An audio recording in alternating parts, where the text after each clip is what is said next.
हिंदी में यूपीएससी की तैयारी से संबंधित प्रोग्राम्स को देखने के लिए सब्सक्राइब करें स्टडी IQ IAS हिंदी।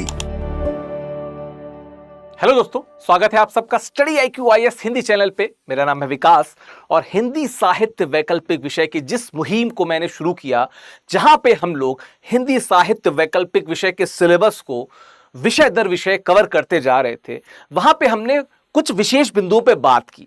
जैसे कि शुरुआत तो हमने खैर हिंदी साहित्य के संपूर्ण सिलेबस की बात की, क्यों इंपॉर्टेंट है, बुक लिस्ट की बात की।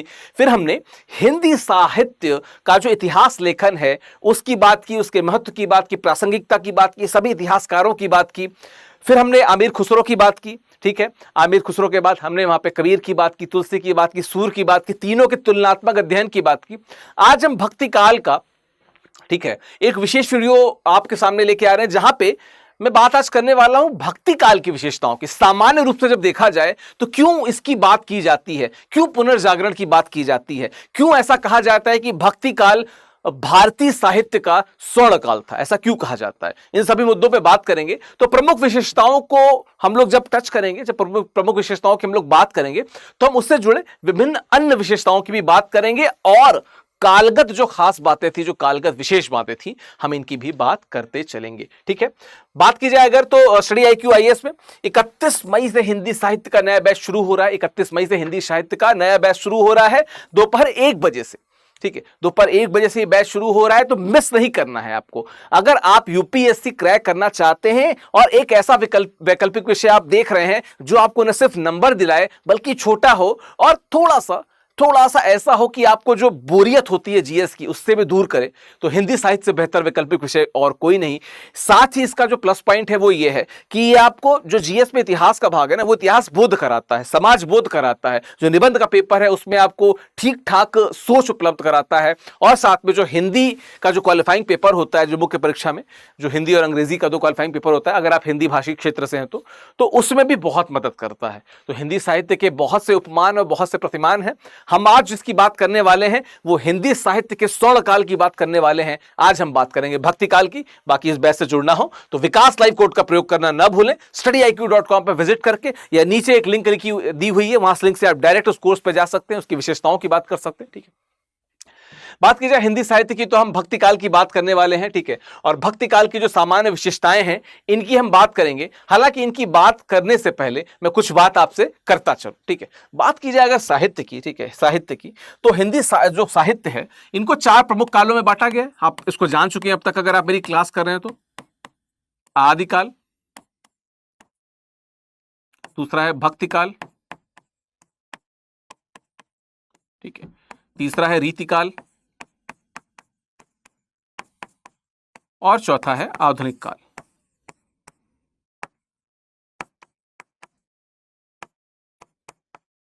ठीक है। बात की जाए अगर इनके वर्षों की तो आदिकाल का एक लंप सम मान रहा हूं मैं कि 1000 से 1400, ठीक है। कुछ जगहों पे ये आपको 700 ईस्वी से भी मिलेगा, ठीक है। 1400 ये ईस्वी है, ठीक है। उसके बाद 1400 ईस्वी से 1700 ईस्वी, ठीक है। उसके बाद 1700 ईस्वी से 1900 ईस्वी, ठीक है। और 1900 से अद्यतन जो है उसको आधुनिक काल माना जाता है। लेकिन अगर आप फर्दर डिवीजन की बात करें तो यहां पे कुछ और द्वंद्व आता है। जैसे अगर आप इसको और बेटर तरीके से लिखना चाहें तो ये आ जाएगा यहाँ पे, पहले तो ल इसका पूरा कर दूं मैं, आदिकाल का जो ल है वो ऐसा हो गया, ठीक है। बात करूं द्वंद्व की तो 1850 में 1850 से भारतेंदु काल की शुरुआत मानी थी, जो आधुनिक काल का पहला काल है। तो कहीं ना कहीं हम इसको 1850 से अद्यतन कहें तो ज्यादा इतिहास परक होगा, ये ज्यादा इतिहास परक होगा, ठीक है। और फिर आधुनिक काल में भी आप देखेंगे, भारतेंदु काल की बात करेंगे, द्विवेदी काल है, छायावाद है, प्रगतिवाद है, प्रयोगवाद है, आधुनिक कविता है, इस तरह की चीजें हैं, ठीक है। तो इनके डिटेल में कभी जाएंगे। ये इसमें जो भक्ति काल है ना, ये जो भक्ति काल है, अगर आप भक्ति काल की बात करें तो जो भक्ति काल है, मैं इसको कई वीडियो में इसको वैसे बता चुका हूं, फिर भी बता दूं कि भक्ति काल में आपको पता है कि एक काल था वो सगुण भक्ति का था, एक वर्ग था जो निर्गुण भक्ति का था, ठीक है। सगुण में हमने राम भक्ति काल देखे, ठीक है, और कृष्ण काव्यधारा देखी, कृष्ण भक्ति काव्यधारा देखी। निर्गुण में हमने ज्ञानाश्रयी देखी, जिसे हम संत काव्य कहते हैं, और प्रेमाश्रयी देखी, जिसे हम सूफी काव्य कहते हैं। ठीक है, आज हम जिसकी बात करने वाले हैं वो ये भक्ति काल संपूर्ण रूप से है कि इसकी विशेषताएं क्या क्या थी, किन किन चीजों पे हमें देखनी है और किन किन चीजों की हमें बात करनी है। ठीक है, तो वापस आते हैं। ठीक है, तो देखिए सबसे पहली बात, तो सबसे खास बात हमें इसके साथ दिखती है, वो दिखती क्या है, ईश्वर के प्रति उत्कट प्रेम। ठीक है, ईश्वर के प्रति, ठीक है, ईश्वर के प्रति आपको क्या देखने को मिलता है, उत्कट प्रेम।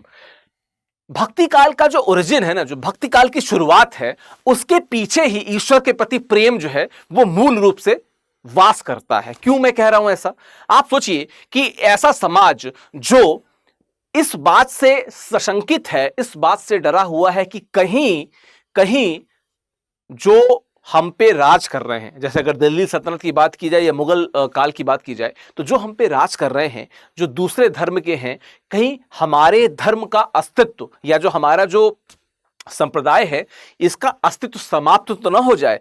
तो ऐसे में जो भक्ति भाव निकलती है वो भक्ति भाव बहुत ही निर्मल होता है। ठीक है, बड़ा ही अबोध सा भक्ति भाव होता है जो चाहता है कि हमारे इस डर को, इस दुख को हमारे इष्ट हर लें और हमको मुक्ति का मार्ग दिखाएं, हमें मुक्ति का मार्ग दिखाएं या हमारे मुक्ति का मार्ग प्रशस्त करें।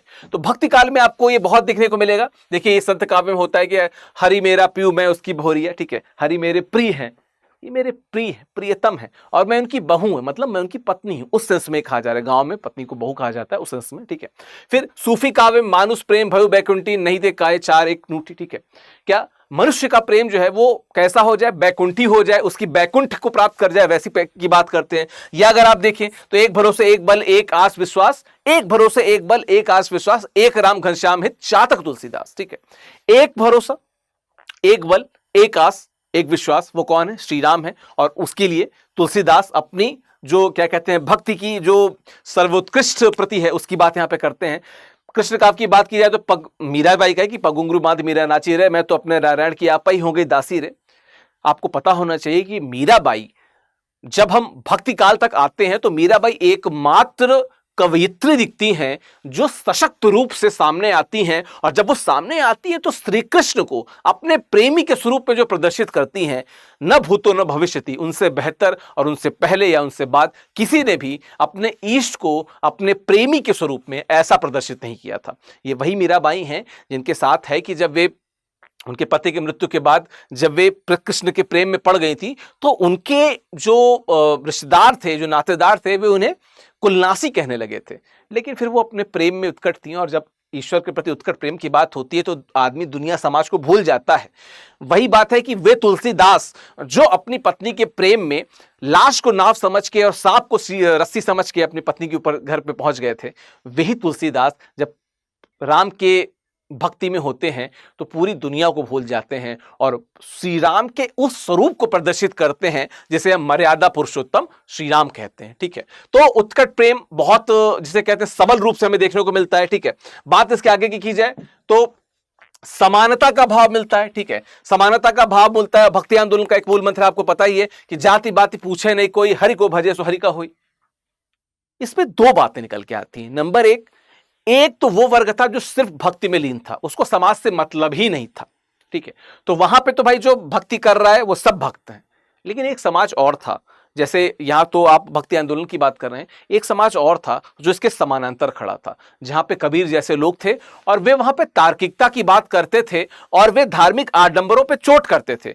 तो वे इस भक्ति के साथ तो नहीं, लेकिन हाँ, इसका जो तार्किक स्वरूप है वो उसके साथ जरूर जाते थे, जिसे हम निर्गुण भक्ति धारा कहते हैं ना। निर्गुण भक्ति धारा के जो ज्ञानाश्रयी धारा है, जिसे संत काव्य धारा कहते हैं, उसके जो लीडर हैं, जो उसके प्रमुख कवि हैं कबीर दास, उनकी जब आप बात करेंगे तो वो भी ऐसी बात करते हैं, जाति पाति पूछे ने कोई, हरि को भजे सो हरि का हुई। ठीक है, लेकिन वे लोग जो सिर्फ हरि को भजते हैं उनके कुछ आडंबरों पे वो चोट भी करते हैं। तो समानता का भाव तो है। ठीक है, और कहीं ना कहीं कबीर भी जब धर्मों पे क्या कहते हैं व्यंग करते हैं तो समान भाव से करते हैं। वे काकर पाथा जोड़ के मस्जिद बनाए भी कहते हैं, और क्या कहते हैं पाहन पूजे हरि मिले तो मैं पूजो पहाड़ जैसी बात भी करते हैं। मुंड मुड़ाए हरि मिले तो मैं लेहू मुड़ाए, बार बार के मुड़ते बेड़ न बैकुंठ जाए। ठीक है, शास्त्रों का विरोध भी कर देते हैं। वो कहते हैं कि पोथी पढ़ पर जग मुआ पंडित भय न कोय, ढाई अखर प्रेम के पढ़े सो पंडित होए। इस तरीके की बातें कबीर से जो देखने को मिलती हैं वे एक अलग प्रकार की समानता की बात कहती हैं।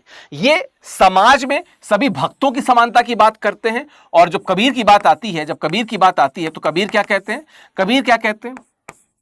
कबीर कहते हैं जो समान रूप से आडंबर का विरोध करते हैं। ठीक है, तो इनमें आडंबर विरोध जो है इनका वो क्या है? समान रूप का है, सभी धर्मों के प्रति समान है, सभी धर्मों के प्रति समान है। तो एक हमको भक्ति काल के साथ भाव क्या मिलता है? समानता का भाव मिलता है। और क्या हमें भक्ति काल में देखने को मिलता है? गुरु की महिमा, बिल्कुल। गुरु गोविंद दो खड़े काके लागू पाए, बलिहारी गुरु आपने गोविंद दियो बताए। ठीक है, गुरु की महिमा ये वही नाथ संप्रदाय से चली आ रही है, और नाथ संप्रदाय के फॉलोअर कबीर भी थे, उसी संप्रदाय से वे आते हैं। ठीक है, और वे गुरु की महिमा कहते हैं कि भाई गुरु से बेहतर कौन है, गुरु से बढ़ के कौन है? जिस भगवान को आप पूछते हो उसके बारे में भी तो आपको गुरु ने बताया, चाहे वो आपकी माता हो, आपके पिता हो, या आपके साक्षात गुरु ही हो। तो गुरु की महिमा बहुत ऊपर की है। और भी क्या है कि अगर देखिए सूफी में क्या कहा जाता है? गुरु सुआ जय पंथ दिखावा, बेनु गुरु जगत को निर्गुण पावा। गुरु ही वे हैं जिन्होंने हमें सच्चा सात्विक पंथ दिखाया। ठीक है, अगर गुरु ना होते तो विश्व में कोई भी गुण ना होता, विश्व कैसा होता? निर्गुण होता। ऐसा सूफी की बात करते हैं। और इनका वो निर्गुण नहीं है। जैसे ये सूफी जो है वो प्रेमाश्रयी काव्यधारा है, तो प्रेम के बहुत सारे आपको व्यतिरेक दिखेंगे इसमें। ठीक है, तो उन व्यतिरेकों के बीच में हमको ये दिखता है जहां पे वो गुरु की बात करते हैं और गुरु की। ठीक है, और बात की जाए इसके आगे की तो शास्त्र ज्ञान का विरोध मैंने भी बताया कि पोथी पढ़ पर जग मुआ पंडित भयानक होए, ढाई अखर प्रेम के पढ़े सो पंडित होए। ठीक है, एक और बात है जो सूर कहते हैं, आयो घोष बड़ो व्यापारी, लादि खेप गुण ज्ञान जोग की ब्रज में आए उतारी। क्यों कहते हैं? जब श्री कृष्ण गोपियों से दूर चले जाते हैं तो वे ऊधो के रूप में अपने दोस्त को भेजते हैं और अपना संदेशा भिजवाते हैं। और ऊधो बहुत ज्ञान वाले थे। ठीक है, ऊधो का जो ज्ञान था वो मतलब वो अपने आप को बहुत बड़ा ज्ञानी मानते थे, निर्गुण मानते थे। गोपियां इस स्तर तक ऊधो से प्रश्नोत्तर करते हैं कि वे ऊधो बाद में रोने लगते हैं, अपने निर्गुण या अपने ज्ञान के बखान को कर देते हैं साइड में। कहती है ना गोपियां कि निर्गुण कौस देश को वासी। तो जो ऊधो का जो निर्गुण होता है या निर्गुण के रूप में जो उनका ज्ञान का प्रदर्शन होता है, गोपियों का प्रेम देख के ना वो सगुण में बदल जाता है और वो आंसू के रूप में गिर जाता है।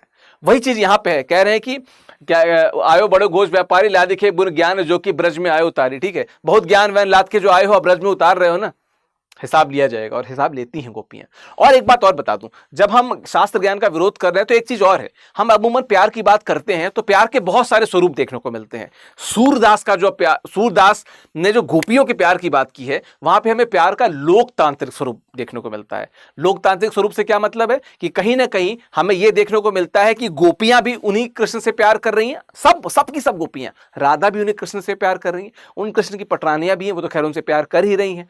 तो सब श्री कृष्ण को चाहते हैं और समान भाव से चाहते हैं। बस एक से जलन है उनकी, किसकी? बांसुरी से, जिसको वो अपनी सौत मानती है। ठीक है, भाषा की बात की जाए तो कहते हैं संस्कृत है कूप जल भाखा बहता नीर। कबीर कहते हैं, उन्होंने कहता कि संस्कृत जो है वो कूप जल है। मतलब अगर संस्कृत में कुछ सेट ग्रामर है, आप उसको याद कर लेते हैं, आप उसी दायरे में रहते हैं। लेकिन चूंकि कबीर की भाषा क्या थी? पंचमेल खिचड़ी। ठीक है, कबीर की भाषा क्या थी? पंचमेल खिचड़ी। ठीक है, जिसे सदुक्कड़ी भी कहते हैं, सदुक्कड़ी भाषा।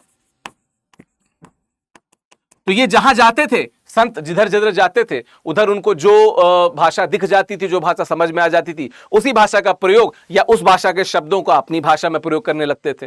तो जहां गए, मतलब when in Roman do as Romans do, वही वाली बात की जहां जहां गए जो भाषा उन्हें देखने को समझ में आई उसी भाषा को प्रयोग करने लगे और उसी भाषा का वैसा ही प्रयोग आपको देखने को मिलता है। तो इसलिए कबीर संस्कृत जैसी भाषा की बात नहीं करते हैं। ठीक है, इवन आप तुलसी की बात कर लीजिए, तुलसीदास संस्कृत के विद्वान थे, बावजूद उन्होंने अपनी जो महत्तम रचना लिखी है वो अवधि में लिखी है। ठीक है, या ब्रज भाषा में लिखी है। मोस्टली तो अवधि में लिखी है, और अवधि में जो रामचरितमानस लिखा उसका तो कोई सानी ही नहीं है। सूरदास की बात कर लीजिए, ब्रज भाषा को अगले 500 साल तक तक जीवित रखने का जो बहुत बड़ा श्रेय जाता है वो सूरदास को जाता है। ठीक है, तो ब्रज भाषा हो गई, अवधी भाषा हो गई, पंचमे सतुकड़ी हो गई। तो इस प्रकार की भाषाओं का प्रयोग आपको कहीं ना कहीं किसमें मिलता है, भक्ति काल में मिलता है। और ये इसकी खास बात है। और कबीर क्यों विरोध कर रहे हैं संस्कृत का? क्योंकि वो ग्रामर में बंद के रहना नहीं चाहते थे। वे चाहते थे एकदम भाषा का एकदम खुला स्वतंत्र स्वरूप, ठीक है, स्वच्छंद स्वरूप। उसी स्वच्छंद स्वरूप की तरह की भाषा भी दिखती है पंचमेल खिचड़ी सतुकड़ी भाषा। ठीक है, बात की जाए इसके बाद की तो छंद अलंकार और गीता की अगर बात कर ली जाए तो निश्चित तौर पर छंद अलंकार और गीता की बात कर ली जाए तो बहुत से गे पद हैं। ठीक है, मैया मोरी मैं नहीं माखन खायो, या जब हम लोग क्या करते हैं रामचरितमानस में जब वो बालकांड पढ़ते हैं कि भय प्रगट कृपाला दीन दयाला कौशल्या हितकारी, ये बड़ा गेय छंद है। ठीक है, हर्षित महतारी मुनि मनहारी अद्भुत रूप बिसारी। मैं बहुत सुरीला नहीं हूं, न सुर में गा सकता हूं, पर एक आपको छवि प्रदर्शित कर रहा हूं कि किस प्रकार से गेयता थी, छंदों का प्रयोग, अलंकारों का प्रयोग, अलंकारों का जो जिसे कहते हैं ना कि देखिए चाहे शब्द अलंकार हो चाहे अर्थ अलंकार हो, ठीक है, चाहे शब्द से चमत्कार उत्पन्न किए गए हो चाहे अर्थ से चमत्कार उत्पन्न किए गए हो, भक्ति काल में आपको दोनों का प्रयोग मिलेगा। ठीक है, दोनों का प्रयोग मिलेगा। जैसे मैया मैं तो चंद खिलौना लाई हूं। ठीक है, अब यहां पे भी आप देख रहे हैं कि चंद्रमा को खिलौने से जो तुलना की जा रही है और चंद्रमा को खिलौने के तौर पर मांग रहे हैं। ठीक है, भेद रहित आरोप दिखने को मिलता है वहां पे। इस तरह के बहुत से उदाहरण आपको मिलते हैं। तो अलंकारों का प्रयोग है, छंद है, चौपाई है, दोहा है, सोरठा है, पद है, इतनी सारी वैरायटी। देखिए हम एक क्लास करेंगे जिसमें आपको छंद, दोहा, चौपाई, सोरठा, छप्पे या सवैया, इन सब की जो डिफरेंस है उसकी हम लोग बात करेंगे। अभी के लिए समझ लीजिए कि जो छंद वैविध्य है, जो काव्य वैविध्य है, जितना आपको भक्ति काल में मिलेगा भर भर के कहीं नहीं मिलेगा।